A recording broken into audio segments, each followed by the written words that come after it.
Bom dia, meninos. Bom dia. Gente, nós vamos aí tratar um pouco sobre esse livro, As Cores da Escravidão, né? Quem não tem, vai acompanhar as leituras desse livro e as interpretações. Vale ressaltar que esse livro ele trata um pouco. Quem comprou, tudo bem. Quem não comprou, não tem problema, porque eu vou printar ele aqui na tela, tá bom? E aí vocês vão analisando as leituras desse livro, tá bom? Vamos aí para ele, certo? As cores da escravidão. Quando a gente fala as cores da escravidão, se remonta muito à ideia também das raças e das etnias desses negros que chegaram na América, não necessariamente só no Brasil, né? Porque quando a gente fala de escravidão, a gente está falando da América. Né? Claro que em outros continentes também foram escravos, mas principalmente a América. A gente vai, quem tem o livro, né, vai acompanhando. Todo mundo consegue visualizar?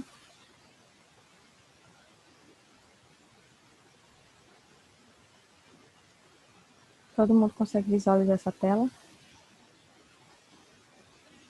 Sim, né? Então vamos nós. Quem é que quer ler a apresentação do livro? Todo mundo tem microfone?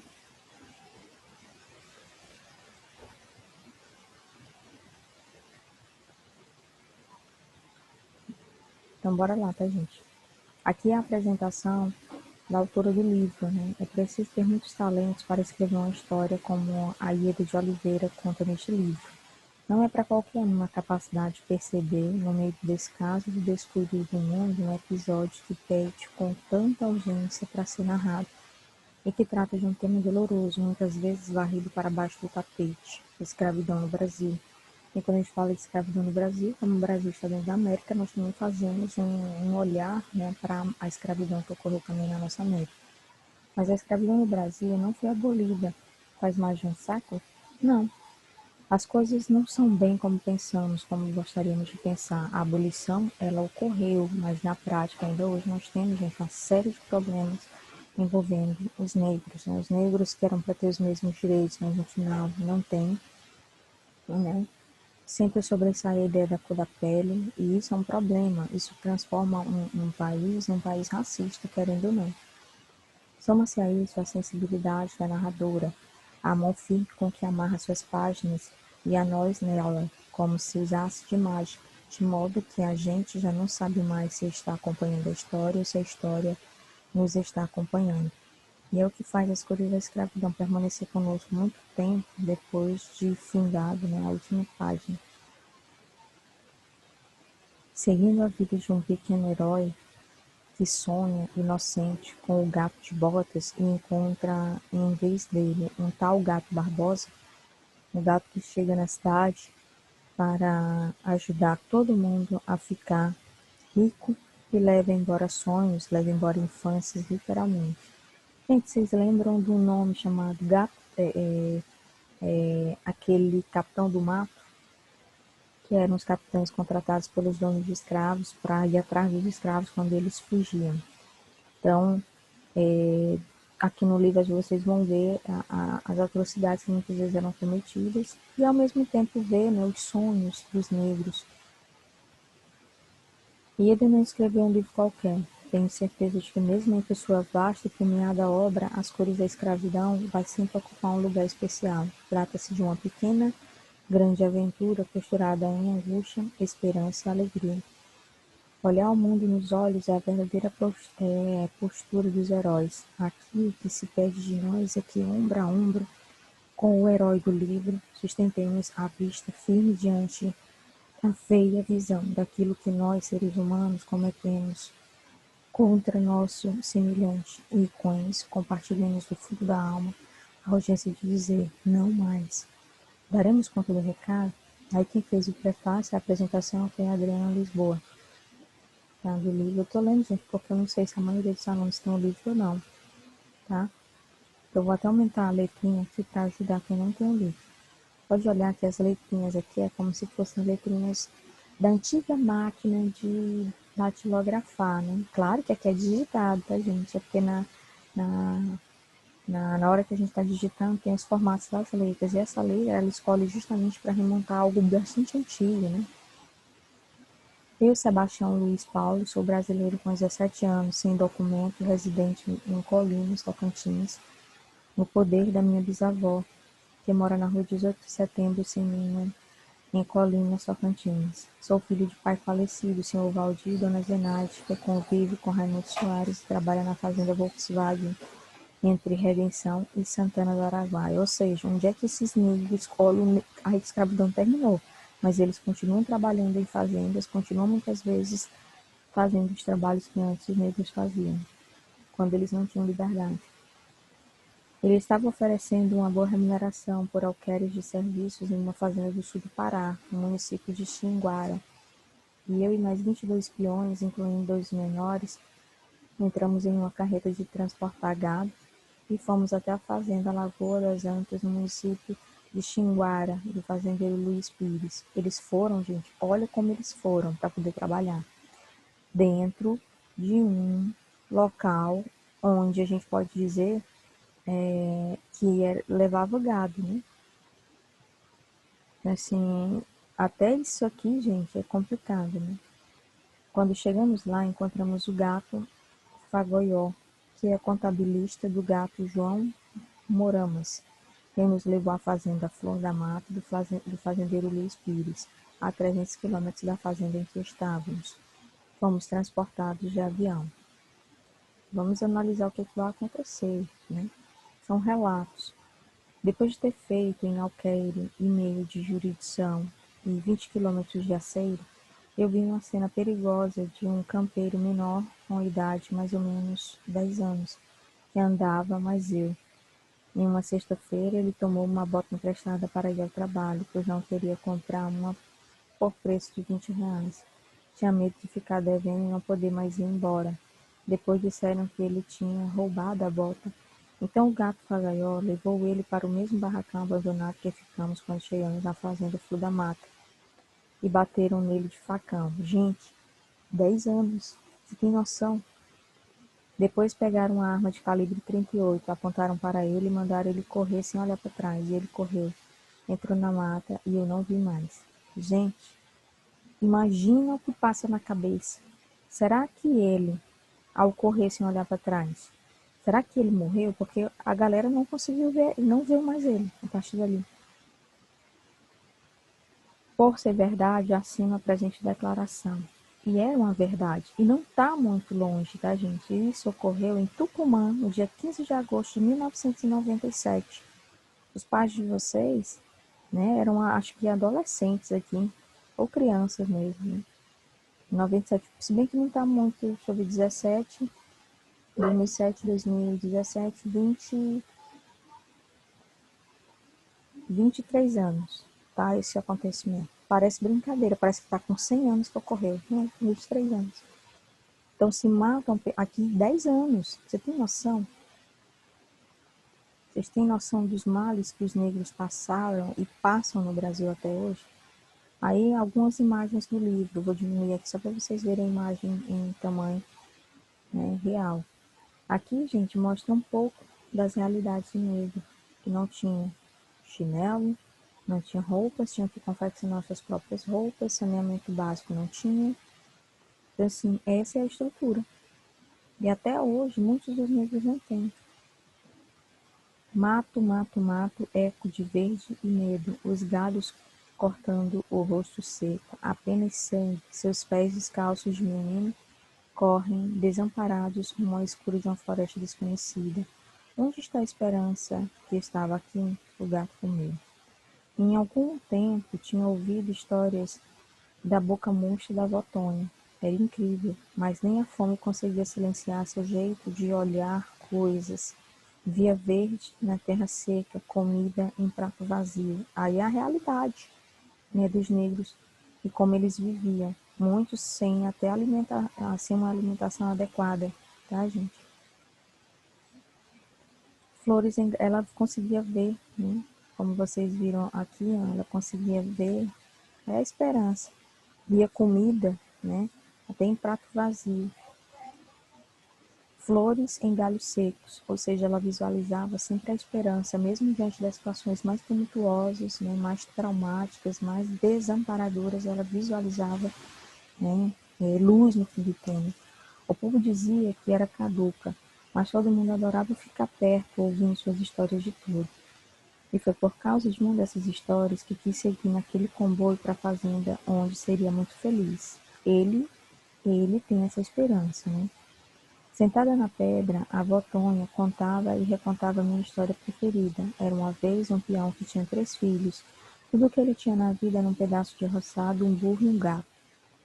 Quando ele viu que a hora da morte tinha chegado, chamou os 3 filhos e deu para o mais velho o roçado, para o do meio o burro e para o mais novo deu o gato. O filho mais novo ficou aborrecido porque aquele gato não prestava para nada, mas o gato falou para ele que, se ele comprasse um par de botas e um saco, ele ia provar que era mais útil que o roçado e o burro. Dito e feito, e o esperto do gato conseguia fazer seu dono virar marquês, ficar rico, casar com a filha do rei e ser feliz para sempre. Cresci escutando a história da Botônia, com a certeza de que eu, apesar de ser o mais velho dos irmãos, era o Marquês de Marabá, e que só o gato que eu não tinha sabia disso. Eles viviam, sabe, gente, acreditando num universo melhor, né? Eles viviam um mundo de sonhos, porque o sonho não ia desaparecer deles, né? O sonho faz parte do encantamento do ser humano. O ser humano não pode deixar de sonhar. Meu pai, no mundo, desapareceu. Minha mãe, com mais um na barriga, foi demais para ele. E ela ficou só com a gente, nós, seus 6 filhos e meio.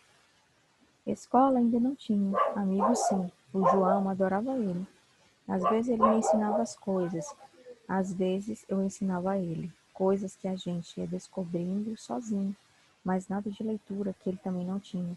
Fui eu que ensinei ele a fazer lamparina de vagalume, e foi ele que me ensinou a pegar mosca no ar. Fui eu que ensinei ele a defender bola no gol, foi ele que me ensinou a rezar. João era o único que sabia que eu era o Marquês de Marabá. Ele o gato que eu não tinha. Combinei que, assim que minha herança chegasse, eu levava ele para morar nas minhas terras. A princesa, minha mulher, também ia ter uma amiga princesa, que eu também casaria com o João, que também seria rico e também seria feliz para sempre. São sonhos. Outras imagens, né, do caminhão. Lembra aquele que ele chama nem de caminhão, não. Ele chama de... É como se fosse uma carreta. Só que aqui a gente está falando do pau de arara, né? Quando você olha, a estrutura é essa mesmo. No início do livro, o negro vai num caminhão onde se levava, né, bichos.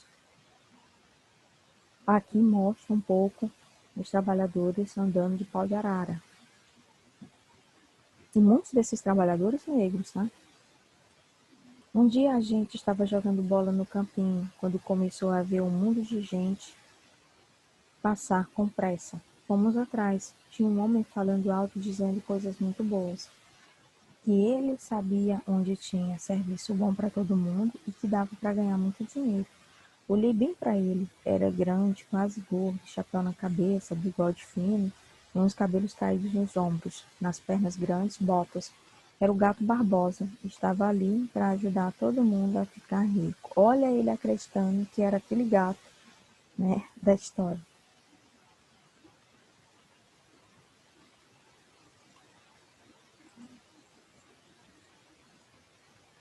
Falei pro João que a gente tinha de ir com ele naquela carreta de qualquer jeito. Ele ficou com medo, e mesmo quando lembrei a história do Marquês, ele continuou com medo. Chamei ele de cagão. Então falei que ia falar com a minha mãe e com a dele e ia pedir para elas conversarem com o gato Barbosa. Falei e minha mãe ficou sabendo que eu tinha serviço bom para nós na fazenda. Eu tinha certeza que voltaria rico. O pai do João tinha ido trabalhar numa fazenda longe, lá pros lados do Pará, e ninguém sabia onde. Dizia o João que ele falava que se tivesse terra para plantar, não ia não. Mas como não era pessoa bem estudada, precisava de ir para Machado mesmo.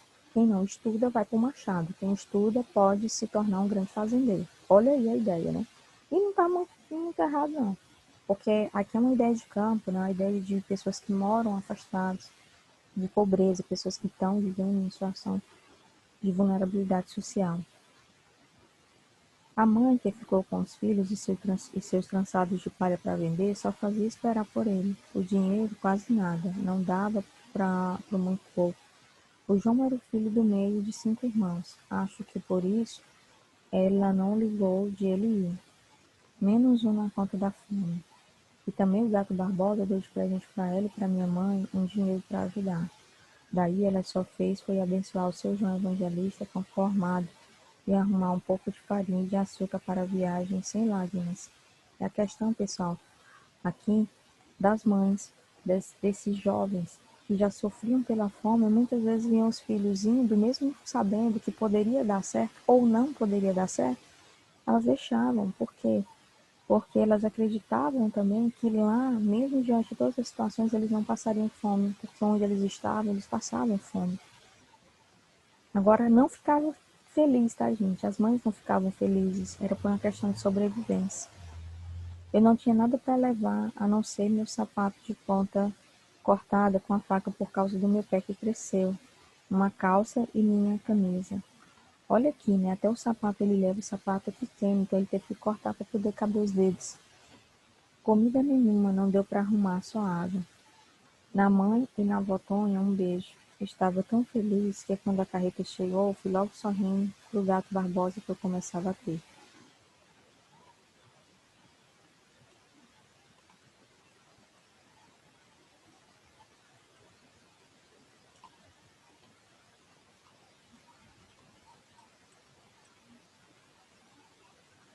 Era muita gente lá em cima da carreta. Apressada, ela ia cortando a estrada. O João, quieto, ia encolhido. Podia jurar que estava rezando, mas não perguntei. Depois fui ver é que ele estava ficando enjoado e acabou foi vomitando em cima de mim. Acho que foi o cheiro de bosta de gado que tinha lá em cima e mais aquele sacudimento sem fim. Pensei que seria bom dar um pouco de água para ele e conversar bastante. Como o barulho do motor era forte, eu tinha mesmo que gritar. Aí gritei algumas histórias que eu tinha aprendido com a Votônia. Outras eu inventei. Deu certo. João ficou com a cara menos branca e os olhos verdes normais. Achava engraçado isso nele. Parecia uma onça pintada. O cabelo meio vermelho, um monte de pintas cor de barro pela cara e olhos que mudavam de cor. Com medo, cinza, com fome, amarelos, com histórias verdes e com raiva nunca vi. Eu era bem maior e acho que mais velho, mas de algum jeito achava o João melhor do que eu. E eu falo é de coisas simples mesmo. Quer ver como era? Se eu não tivesse com vontade de jogar bola, não jogava, mas ele não. Era capaz de jogar sem vontade, só para não dizer não. E isso era com todo mundo. A viagem era de um demorado sem fim. Quando a primeira fome chegou, João me deu um pouco de seu açúcar e farinha, que durou pouco para nós. Depois de mais tempo ainda, ou tempo demais, chegamos a uma fazenda muito grande, de um nome que não me lembro, não lembro direito, né? Aí aconteceu uma surpresa tão boa que eu fiquei ainda mais feliz. Fomos recebidos por outro gato de nome Faísca, que nos levou para mais perto do sonho e de avião. Gente, ele está acreditando que tudo vai ser mil maravilhas. Vamos ver até o final do livro para saber se tudo vai ser assim mesmo. Senti um medo muito alegre. Sempre tinha sonhado em viajar de avião. Nem sabia que era coisa de muito rico, e é claro que aquilo já era o sinal do que esperava por nós. Os olhos do João, cinza amarelado. Eu vi, mas fingi que não. Ele falou baixo para mim. Tony, tô com medo. Não quero andar nisso não. Falei para ele que tinha que se acostumar a ser rico, que rico anda de avião. E além do mais, ele ia ver tudo lá do céu, que nem passarinho, que devia ser lindo de tudo, que devia, né, de ser lindo de tudo. Falei que era que nem o capitivador da história. Aí ele disse que o capitivador não caía, e eu procurei acalmar o João de dentro do meu medo. Ele olhou para mim suplicante. Tony, acho que não quero ser rico não. Levei um bom tempo falando ao João das maravilhas de voar. O tempo de me convencer. Não adiantou nada, e ele só de cinza nos olhos. Quando entramos no avião, palavra nenhuma trocamos. O meu medo era tanto que a garganta ficou seca e muda. Era assim, sempre que estava em agonia. Não olhei pela janela, nem me mexi, o avião saiu do chão. Vi que o João rezava baixinho, Pai nosso que estás no céu, e eu pensava bem quieto, nós também, nós também. Era tudo que eu sabia. Não conseguia pensar em outra coisa que não fosse na avó Tônia, nela, em seu Santo Antônio de cabeceira e na visão. Foi uma noite de tempestade. Minha mãe na avenida de Paris, minha avó entre as pernas dela, com as mãos estendidas, esperando o neto que não vinha. Minha mãe gritava, suava, respirava e sangrava. Neto nenhum. O menino está virado. Fica calma, minha filha. Isso não é nada. É um pau por um ouro. Menino nada. Minha avó viu a filha perdendo as forças e a vida. Neto nenhum. Foi aí que veio o clarão e o silêncio. Parou a chuva, parou o vento, parou tudo. Na beira da cama, Santo Antônio sorria para minha mãe, que não o via. Mas o Otônio conta que vi e que até falou com ele e prometeu que aquele neto virado se chamaria Antônio. Foi assim que eu fiquei sendo. Nunca me vali do santo, meu xará. Nunca houve precisão, mas avião é coisa do céu e aí é diferente. E a minha cabeça só fazia repetir: Antônio, Antônio, Antônio, santinho da minha avó, não deixa a gente cair. Fiquei assim, num tempo de perder, no esquecimento, tempo de coragem de olhar pela janela e ver tudo pequeno e verde embaixo de nós. Falei para o João olhar também e ficamos então passarinhando juntos, sem medo, o resto da viagem. Achei aí que foi rápido de tudo, até passarinho mais, mas o avião chegou no chão e nos mandaram descer, que o destino tinha chegado.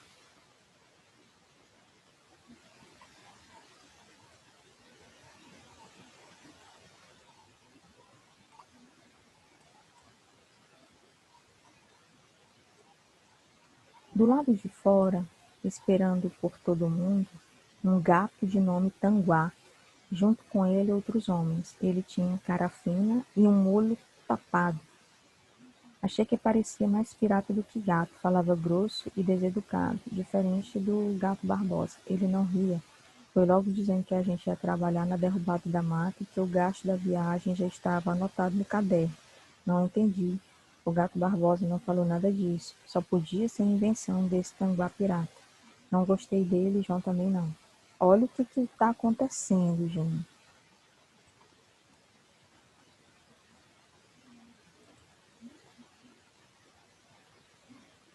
Pessoal, o livro, José Fernando, vocês conseguem visualizar essa tela ou a tela está, quando você diz borrado, você não consegue visualizar o texto direito, é? José Fernando. É porque é print, não está printado a tela. Ele disse que tudo que a gente precisava tinha na venda do Coronel Justino, dono da fazenda. Eu estava com uma fome danada e fiquei feliz de saber que ia comer e era muito. Gente, vocês lembram aquelas histórias das chamadas quintandas, em que os negros muitas vezes eram obrigados compravam nas quitandas e quando chegavam no final do mês eles nem recebiam mais dinheiro? É o que vai acontecer aqui. Esse vai acontecer aqui, gente, da pior forma possível. Depois foi explicando que tudo que se comprasse ficava anotado para pagar depois, as ferramentas de trabalho também, tudo, e foi caminhando pela fazenda dentro do lugar onde ficaríamos. Parecia filha de igreja, aquele carreirão de gente atrás dele e de uns homens armados que estavam com ele. Eu caminhava, olhava a mata pequena em volta e pensava que nunca podia imaginar uma fazenda com avião dentro. Muita riqueza mesmo. O João via quieto, de cabeça baixa, ao meu lado. Não sei o que pensava, não dava para ver seus olhos. Caminhamos muito por dentro de uma mata baixa. Chão mato, céu e um cheiro bom de terra molhada, de barro bom de apertar nas mãos, mas danado para fazer escorregar. Ela entrava pelos meus dedos nos pés, me fazendo cair várias vezes. Lembrei da ocasião em que resolvi brincar de escorregar na lama e acabei com um caco de vidro atravessando todo o pé por causa do peso do meu corpo. Ainda hoje sinto uma emoção confusa quando lembro do meu sangue misturado com a lama e meu pai correndo comigo no colo para pedir ajuda. De um lado a dor e do outro o conforto do abraço e da batida forte de seu coração que eu ouvia. Meu pai gostava tanto dele que entendi seu olhar sem despedida. Falava pouco, muito pouco. Era mais de olhar para que a gente adivinhasse o que sentia. Não era de acarinhar filho de abraço, nem de desacarinhar, ficava ao lado. Acho que talvez por isso sinta presença até hoje.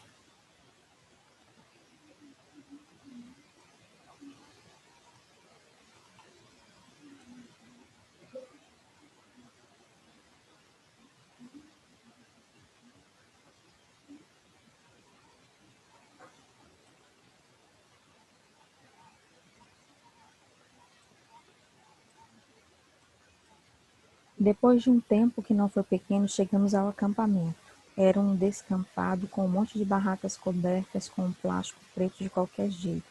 Achei esquisito, mas não falei nada. O gato pirata foi falando com aquele jeito gritado dele que todo mundo fosse se acomodar, que o lugar era ali. Para mim e pro João, falou outra coisa. Mandou que a gente seguisse com ele. Falei baixinho pro João, tá vendo? Não falei?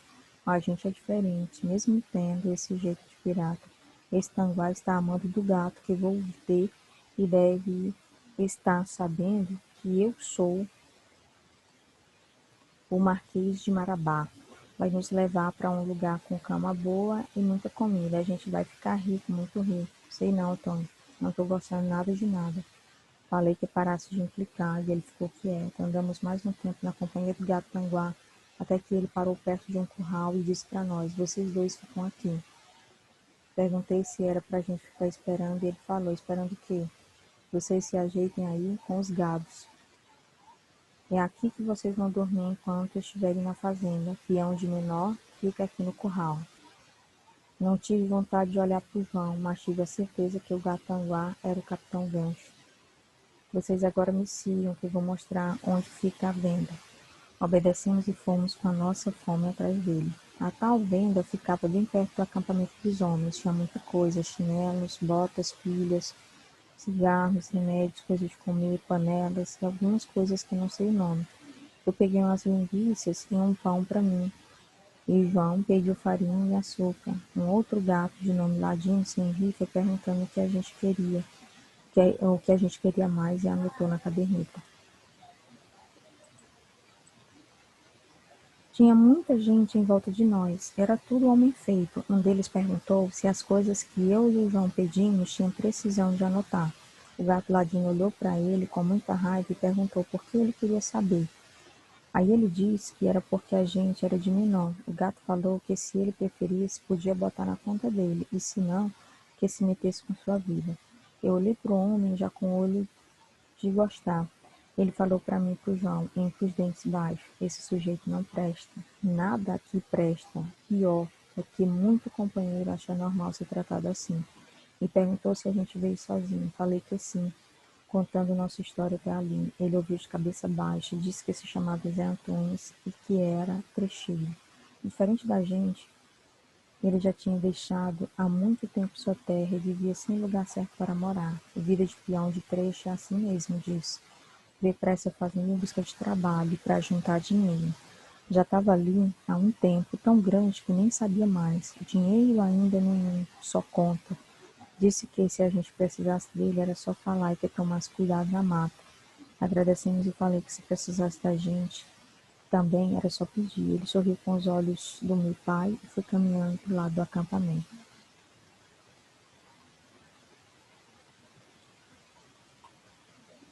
Daí a gente tem algumas realidades, né? Enxada, negro, sendo explorado, junto com o gado aí, morando junto, né, com o gado. João e eu fomos buscar um lugar para sentar e comer. Dividimos a comida. Dei um pouco da minha para ele, da dele para mim. Ficamos ali um tempo até que chegou o capitão Gancho e mandou a gente ir lá na venda buscar as ferramentas, porque no outro dia a gente ia cedo para a mata fazer derrubada. Obedecemos e seguimos a companhia dele. Assim que chegamos, fui logo pegando a caderneta e anotando as coisas que ele disse que a gente precisava. Não adiantava nem eu querer ver o que ele escrevia. Não sabia ler mesmo.